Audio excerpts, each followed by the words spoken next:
Put your hands up. Put your hands up for Detroit. Hi, my name is Emil. I'm the host of Step Across This Line. This is a place where we take literature and we use it to give us another viewpoint on the world at large. It's been best said that books are a great way to borrow somebody else's mind for a bit, and I try to do that as much as I can. Ebola. It is an epidemic in West Africa right now. Not to mitigate what it's done, but we were warned by Paul Theroux that all news out of Africa is bad, so it's no surprise. Let's think about how bad it is really though. 4,000 plus deaths is where we're standing, and in the grand scheme of things, that's really not that bad. Influenza annually kills 35,000 people. 1918 was a good year for influenza. 5% of the world's population done. TB, 1+ million every single year. HIV and AIDS, every single year, kill more people than all the Ebola outbreaks in history. Malaria, Africa's notorious killer. 500,000 people every year.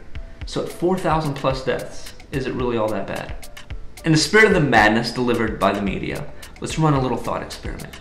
Pandemics, quarantine. The king of those, of course, is Stephen King. Disclaimer, I've hated Stephen King for a long time, without giving him a chance.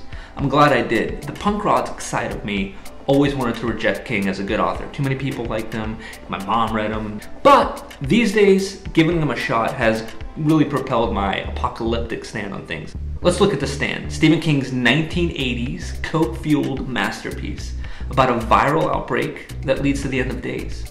It's light versus dark, good versus evil. It's an epic book, but it teaches us one simple thing. Quarantine doesn't work. Now, the beginning of The Stand lays out what it looks like if a real viral outbreak were to happen, and containment is step one. But the truth of the matter is, containment isn't for the virus, but for its short-sighted, greedy little hosts. There will always be that asshole who has to escape with his family, and he wrongfully thinks he's not contagious. And it's not for the convenience of the story either. It's sheer stupidity. You know the type.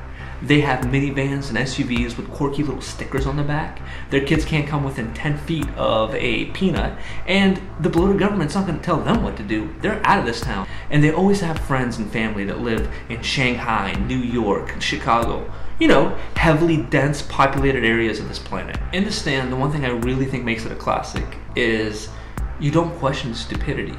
It's very real world. It's painted extremely real. It's not comical, it's tragic. In The Stand, King gave us the world, but then he destroyed it. And Under the Dome, he gives us a town of Chester's Mill, which unexpectedly gets encapsulated by an invisible, indestructible dome. Nothing in, nothing out. When you have a world to escape to, no matter if it's falling apart or not, you have options.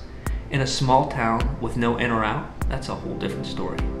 Like The Stand, Under the Dome is extremely character-driven. The best way I describe it to friends is cabin fever times 10. Big Jim is one of the best villains out of any King novel, in my opinion.